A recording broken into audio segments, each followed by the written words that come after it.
Should you buy your investment property through a limited company? Hi, welcome back. My name's James and this channel is all about helping you build and grow your knowledge about property investing, all without gimmicks or unrealistic promises. I'm the co-founder and managing director of an investment property business called Freighter Property Partners, but this channel is all about your education. Historically, most property investors purchase their investment property through their personal name, but with changes in legislation and tax implications in recent years, that has almost flipped on its head. But why would you buy an investment property through a limited company? What are the benefits and drawbacks, and is it right for you? The main reason property investors started buying property through limited companies rather than their personal names is because of the introduction of Section 24. This essentially meant that if you owned an investment property through your personal name, you could now be taxed on the whole income that property produces rather than the profit. So let's say, for example, you owned a property that rented out for £1,000 a month. Previously, you would only pay tax on the profit made, but with the changes in legislation, you would now pay tax on the whole £1,000 income that property produces, even if the mortgage was £600 or £700. This is not the same if you own an investment property through a limited company. In the same example, if you owned an investment property through a limited company and your rental income was £1,000 but the mortgage was £600 of that, you'd only pay tax on the £400 profit that property made. This obviously means that your tax could be significantly different if you own the property in your personal name compared to through a limited company. And that's before we start diving into the tax rates in which you pay.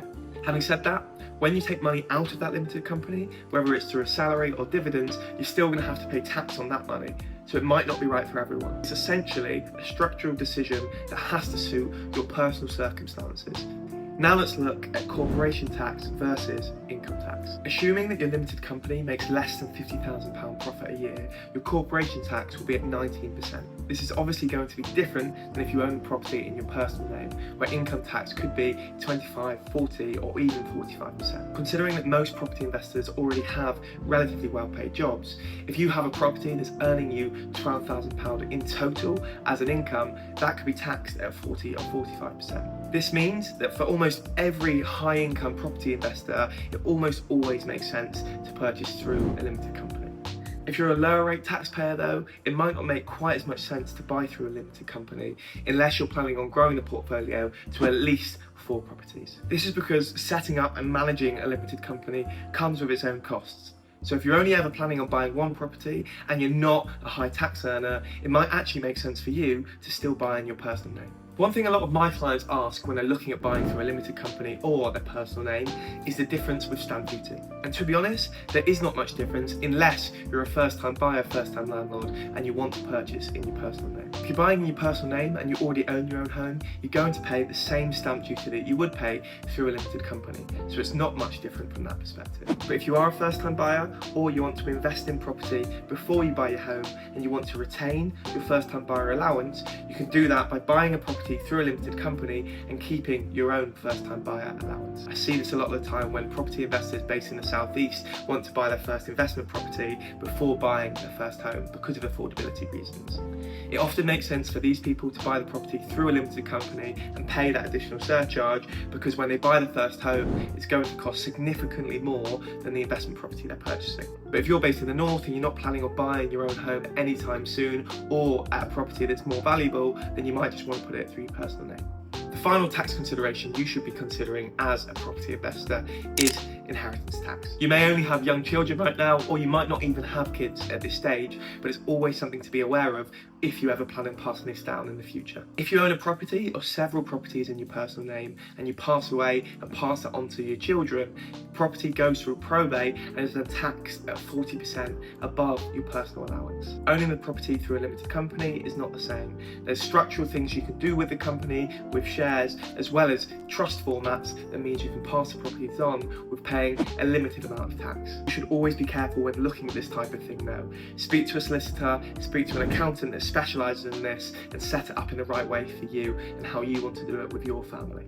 To caveat this whole video, I'm not a tax advisor. I help property investors buy property across the Midlands, Yorkshire and the North West, and we recommend specialist tax advisors to each of our clients to make sure they're set up in the right way for them. Just because most property investors nowadays buy through a limited company doesn't necessarily mean it's right for you. you, and there are some drawbacks. These drawbacks include slightly higher mortgage rates. Because in recent years, more and more property investors are buying through a limited company, lenders have started to offer more and more favourable rates to property investors, but it isn't always the case. The rate on your mortgage may be 0.5 to 1% higher by buying through a limited company than it would be buying your personal name. When you own your property portfolio through a limited company, there's going to be a little bit more admin and some accountancy fees that you need to be aware of. There's obviously less flexibility with accessing profits from the limited company because you would have to pay yourself a salary or dividends. And finally, there could be more scrutiny from the lender looking at the property that you're purchasing because of the affordability. This is because it often doesn't really matter on your personal situation or your personal affordability.